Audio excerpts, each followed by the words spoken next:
ఓం శ్రీ అరుణాచలేశ్వరాయ నమః. గ్రంథం పేరు కపాలం మోక్షం. ఒక ఆత్మయోగి ఆత్మకథ. గ్రంథ రచయిత పరమహంస. అధ్యాయం 98, 12వ భాగం. యోగిని ఆత్మకథ. భద్రకాళి, తారాదేవి, శ్వేత, శారద, స్వాతి ఈ 5గురు స్నేహితురాళ్ళకి యోగినిలుగా మారి మోక్షం పొందాలనే ఆకాంక్షయే వీరిని స్నేహితురాళ్లుగా మార్చింది. స్నేహితురాళ్లను చేసింది. వాట్సాప్ గ్రూప్ మెంబర్స్గా చేసింది. ప్రతిరోజు వీరందరి మధ్య కేవలం ఆధ్యాత్మిక విషయాలే తప్ప మరొక విషయమే లేదు. రాత్రి 10 గంటలకి మాట్లాడుకోవడం మొదలు పెడితే తెల్లవారి 6 గంటలు అయ్యేదాకా ఈ ఆధ్యాత్మిక ప్రసంగాలు జరుగుతూ ఉంటాయి. అంటే చంద్రోదయంతో మొదలై సూర్యోదయంతో పూర్తవుతాయన్నమాట. ఎందుకంటే వీరందరికీ సంసార బాధ్యతలు ఉన్నాయి. తల్లిదండ్రులకి, అత్తమామలకి, భర్త, పిల్లలకి, వాళ్ళకి చెయ్యవలసిన పనులు పూర్తి అయ్యేసరికి రాత్రి 10 గంటలవుతుంది. అప్పుడు ఆ తర్వాత వీరంతా కూడా తీరిక చేసుకొని తమకి ఇష్టమైన ఆధ్యాత్మిక బోధనల కోసం ఫోనుల ద్వారా లేదంటే గ్రూపు మెసేజ్ల ద్వారా ఆ రోజు తాము ధ్యానము లేదా ఏదైనా దైవిక అనుభవాలు ఎవరికైనా కలిగితే ఒకరికొకరు చెప్పుకుంటూ ఉంటారు, ఆనందపడతారు. ఒకరినొకరు ఈర్ష్యపడి అసూయతో పోటీ పడతారు. తాము కూడా ఎలాగైనా ధ్యానానుభవాలు పొందాలని ప్రయత్నం చేస్తూ ఉంటారు. చివరికి వీరందరి లక్ష్యం ఏమిటంటే పునర్జన్మ లేని మోక్షపదమును పొందాలని విశ్వ ప్రయత్నాలు చేస్తున్నారు. అది కూడా గురువులు లేకుండా. ఎందుకంటే గురువుల కోసమని, గురూపదేశం కోసమని ఆశ్రమాలకి, పీఠాలకి, మఠాలకి వెళ్తుంటే అక్కడ ఉన్న గురువులందరూ కూడా ఆశ్రమాల అభివృద్ధికి లక్షలలో విరాళాలు ఇవ్వాలని కొంతమంది ఒత్తిడి చేయటం, మరికొంతమంది తమతో శారీరక సంబంధం పెట్టుకుంటే సహజ సిద్ధంగానే మీకు మోక్షం కలుగుతుందని చెప్పడంతో వీరంతా భయపడి, బాధపడి గురువుల కోసం వెతకటం మానివేసినారు. పోనీ సోషల్ మీడియాలో లేదా టీవీలలో కనిపించే గురువుల దగ్గరికి వెళితే వాళ్ళంతా కేవలం వాళ్ళు చదివిన వివిధ శాస్త్రాల గ్రంథాలలో, పురాణ ఇతిహాసాలలో చెప్పిన విషయాలే చెప్తున్నారు కానీ అనుభవ పాండిత్యంతో చెప్పడం లేదు. వీళ్ళు చెప్పే శాస్త్రవచనాలు అర్థమయ్యే స్థితిలో వీళ్ళు లేరు. ఒకరు మోక్షం అంటే ఏంటి అని అడిగితే దేనికి స్పందించని స్థితి అని, మరొకరు అన్ని బంధనాల నుండి విడివడటం అని, మరొకరు ధర్మార్థ కామం తర్వాత వచ్చేది మోక్షం అని అంటారు. ఇలా ఒక మోక్షమునికే వివిధ రకాల భావాలు చెప్పేసరికి వీళ్ళకి ఏది నిజమైనదో అర్థం కాలేదు.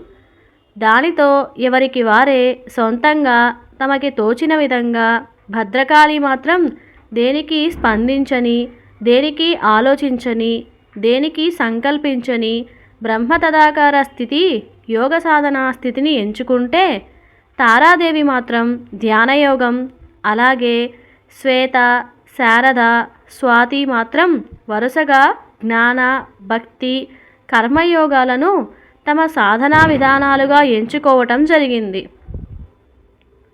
ఇలా ఈ విధి విధానాలను గురువులు లేకుండా సుమారుగా 12 సంవత్సరాల నుండి చేస్తున్నా కూడా వీరికి సాధనా అనుభవాలు ఏమాత్రం కలగటం లేదు. కేవలం అప్పుడప్పుడు కలలో వివిధ దేవతల దర్శనాలు, అప్పుడప్పుడు ఏవో నల్లటి ఆకారాలు మాత్రమే కనపడుతున్నాయి. యోగసిద్ధులు రావటం లేదు. యోగ చక్రాలు జాగృతి అయినాయో లేదో తెలియటం లేదు. అసలు కుండలినీ శక్తి జాగృతి అయ్యిందో లేదో కూడా తెలియదు. అయోమయ స్థితిలో వీరందరి యోగ సాధన ఉన్నదని వీరికి తెలుసు. కానీ వీరందరికీ మాత్రం ఎలాగైనా ఈ ప్రస్తుత మానవ జన్మయే అంతిమ జన్మ అవ్వాలని, ఎలాగైనా మోక్షమును పొందాలని దృఢ సంకల్పం వదిలిపెట్టకుండా బలంగా ఉంచుకున్నారు. స్వార్థం లేని సంకల్ప బలములకు పంచభూతాలతో కూడిన ప్రకృతి మాత తప్పకుండా సహాయం చేస్తుందని చెప్పే యోగ వచనమునకు నిదర్శనంగా అనుకోకుండా వీరందరికీ ఇంటర్నెట్లో గుప్తయోగి పరమహంస పవనానంద గారు రచించిన కపాలమోక్ష గ్రంథం పీడిఎఫ్ దొరికింది.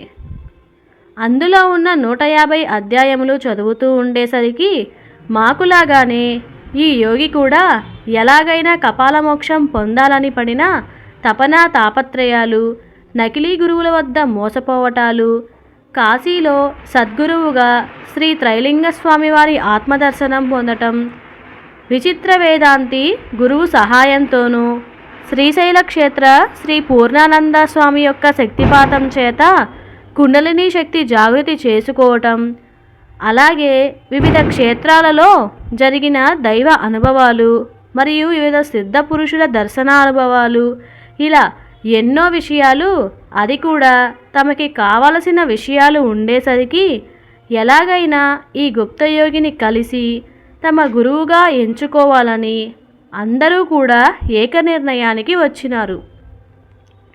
ఆయనను ఎలా కలవాలో ఎవరికీ అర్థం కాలేదు. ఎందుకంటే ఈ సైట్లో ఆయనకి సంబంధించిన వివరాలు కానీ, ఫోన్ నెంబర్ కానీ, కనీసం ఈమెయిల్ కూడా లేకపోయేసరికి ఈ యోగి ఇంత గుప్తంగా ఉంటాడా అని అనిపించసాగింది. కాగల కార్యం గంధర్వులే తీరుస్తారని అన్నట్లుగా కర్మ మార్గంలో ఉన్న స్వాతికి ఇంటిలో పిల్లలు కనమని ఒత్తిళ్లు మొదలైనాయి. పెళ్ళై 5 సంవత్సరాలు అయినా కూడా సంతానం కలగకపోయేసరికి దంపతులు ఇద్దరూ కలిసి డాక్టర్లను కలిసి అన్ని రకాల పరీక్షలు చేయించుకుంటే మీలో ఎవరికి ఎలాంటి సంతాన లోపాలు లేవని, సంతానం కలిగే అవకాశాలు ఉన్నాయని చెబుతున్నా కూడా ఎందుకు ఇంకా తమకి సంతానం కలగడం లేదో అని వీరిలో ఆందోళన మొదలైంది. దానికి తగ్గట్లుగా అత్తమామల వేధింపులు స్వాతికి మొదలైనాయి. అయినా కూడా ఈ బాధ ఎవరికీ కనిపించకుండా పైకి నవ్వుతూనే లోపల మాత్రం ఈ దేహమును ఇచ్చిన శివయ్య తనకి ఎప్పుడు ఏమి ఇవ్వాలో తెలుస్తుందిలే అనే నమ్మకంలో ఉండి తన స్నేహితురాళ్లతో ప్రశాంత స్థితి కోసం ఆధ్యాత్మిక సాధనా విషయాలు మాట్లాడకుండా ఉండేది కాదు. ఇది తన ఇంటిలో వారికి నచ్చకపోయినా కూడా తన స్నేహితురాళ్లతో రహస్యంగానైనా ఆధ్యాత్మిక విషయాలు మాట్లాడుతూ ఉండేది.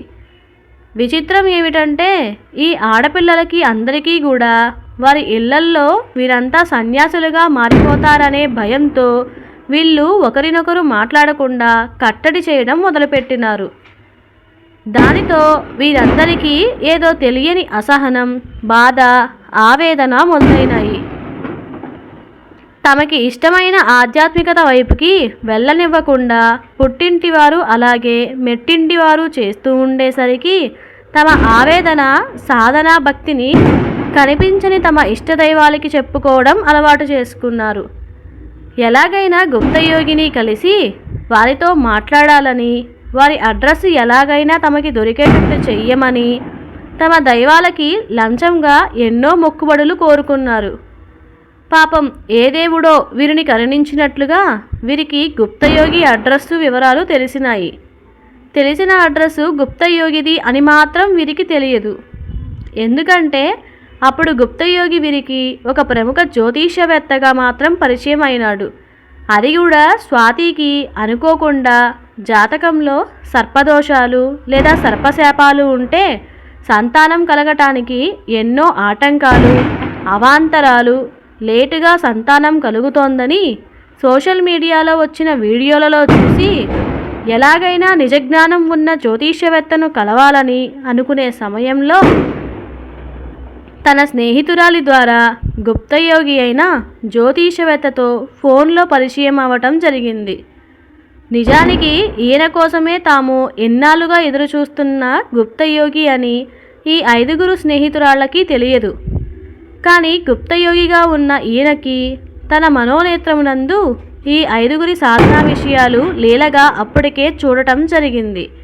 కేవలం వీరి సాధనను ముందుకు తీసుకుని వెళ్ళటానికి మొదటి రోజే స్వాతికి ఈ జ్యోతిషవేత్తతో మాట్లాడుతూ ఉండేసరికి ఆ మాటల తీరు, ఆయన చెప్పిన విషయాలు వినేసరికి బుర్ర తిరగటం మొదలైంది. అప్పటిదాకా నకిలీ గురువులను అలాగే నకిలీ జ్యోతిష్యవేత్తలను చూసి ఉన్న స్వాతికి అసలు నిజ బ్రహ్మజ్ఞానం ఉన్న, పైగా శబ్ద పాండిత్యంతో పాటుగా అనుభవ పాండిత్యం ఉన్న వ్యక్తిని, అది కూడా చాలా అమాయకంగా ఏమీ తెలియని అజ్ఞానిలాగా ఉండే మహాజ్ఞాని అని స్వాతి కనిపెట్టి తన మిగిలిన స్నేహితులకి చెప్పేసరికి వీరంతా కూడా ఎగిరి గంతేసినంత పని చేశారు. ఏమీ లేని చోట తెడ్డే గతి అన్నట్లుగా ఎలాగైనా తమ ఆధ్యాత్మిక సాధన ముందుకు తీసుకొని పోవటానికి ఈ ఆధారమైన ఇచ్చినందుకు తమ దైవాలకి కృతజ్ఞతలు చెప్పుకున్నారు. ఇన్నాళ్ళు ఎవరి కోసం అయితే తాము ఎదురు చూసినామో ఆ గుప్తయోగినే ఫోన్లో తాము కలిసినామని వారికి తెలియరాలేదు. దానితో వీరందరూ కూడా స్వాతిని తమ సాధనా సందేహాలు అడగటం, రాత్రికల్లా స్వాతి కాస్త ఈ గుప్తయోగి అయిన జ్యోతిష్యవేత్తకి ఫోన్ చేసి తన సాధనా సందేహాలుగా అడగటం మొదలుపెట్టింది. కొన్ని నెలలకి ఈయననే గురువుగా మానసికంగా అందరూ ఎంచుకున్నారు. దానితో ఆధ్యాత్మిక ఆట మొదలైంది.